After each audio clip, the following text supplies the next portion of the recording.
have Mr. Colby Mercer today, and he is a grade 12 student at Eagle Butte. He's looking to graduate at the end of the year.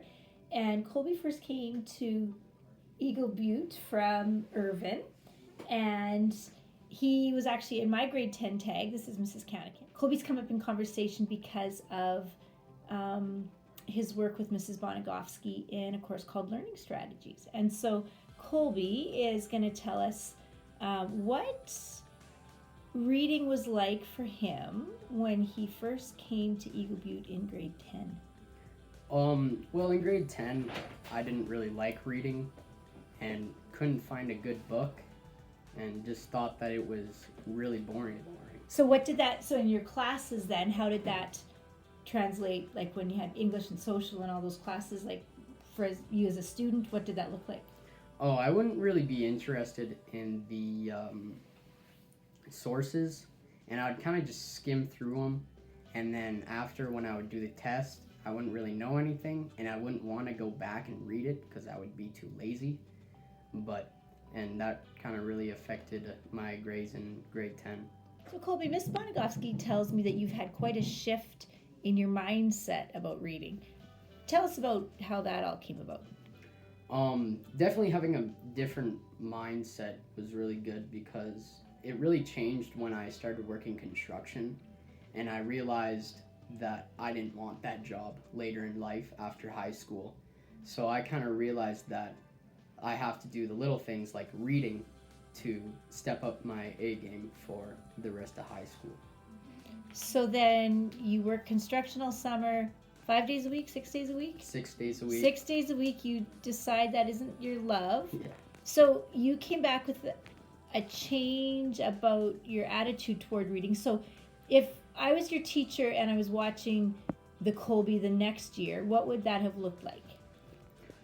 It would have looked like me trying to find more books that suited myself and kind of made me read more and just kind of interest to have a good book and start working up from there. Colby, Miss Bono told me that this year, so we're in the beginning of grade 12, you have chosen a 500-page book as your reading book. Yep. Right there, look at that. So that wouldn't have been a book that you would have picked in grade 10. Tell us about how have you gotten to this book? Like, what's your journey been as far as book choice and book interest?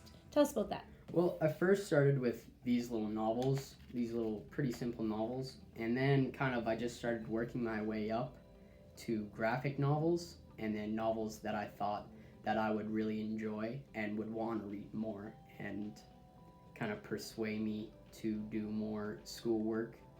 And yeah. Colby, part of what got Miss Bonagofsky excited is she had you as a grade 11 student do the MAP, that big reading test on the Chromebooks, and you probably didn't love that maybe, but she was really excited because that test really breaks your reading down into your strengths and weaknesses.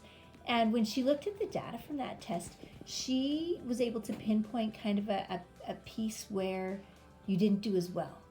And so in learning strategies, she had you focus on inferencing as a skill. So how did focusing on specific skills like inferencing help you in your reading journey?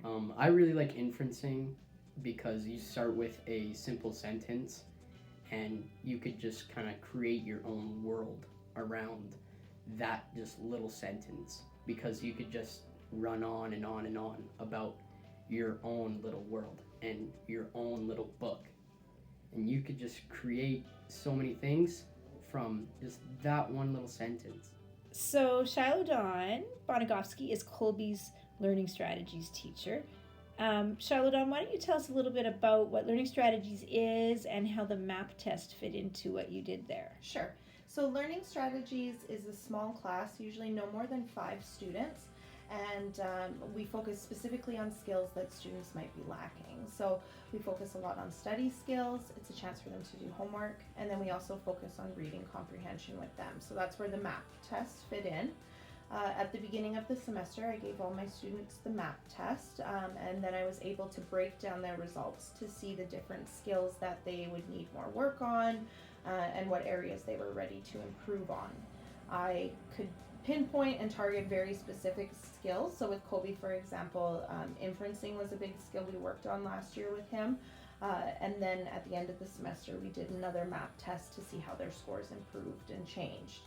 It's been really good for me to be able to, like I said, pinpoint very specific skills to work on with students and see where some of the gaps are and how I can fill them in. So you have interacted with Colby as the ILT, and you've really seen growth in his reading. Tell us what that's looked like. So when I first had Colby, he told me that he hates reading. He's never finished a whole book on his own. He doesn't like it at all. So we spent a lot of time finding the correct book for him and things that he was actually interested in. And he read something like 11 or 13 books over the semester last year, which if I had told him that in the first week, he would never have believed he could have done.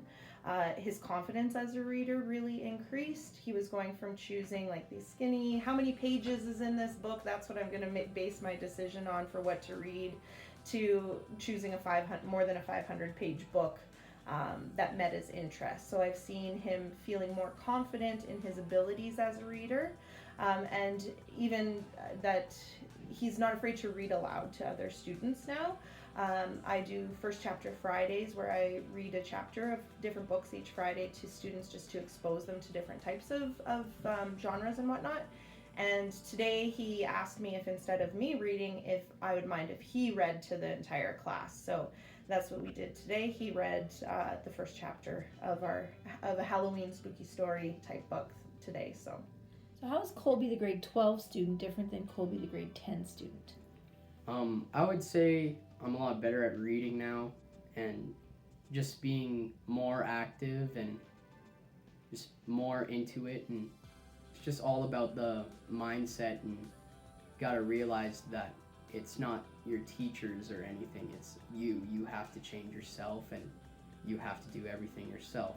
And having that construction job, I really had to change my mindset, because that was somewhere I did not want to be after high school. So that really put my ego like sky high when I wanted to study and read and all the homework. So that kind of just inspired me. And in grade 10, I was just lazy and didn't want to do anything, and just kind of, school, it sucks, and it's not my fault that I'm failing.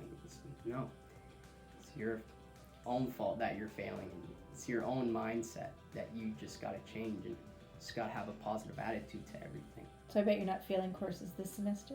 No. Not even close? Not even close.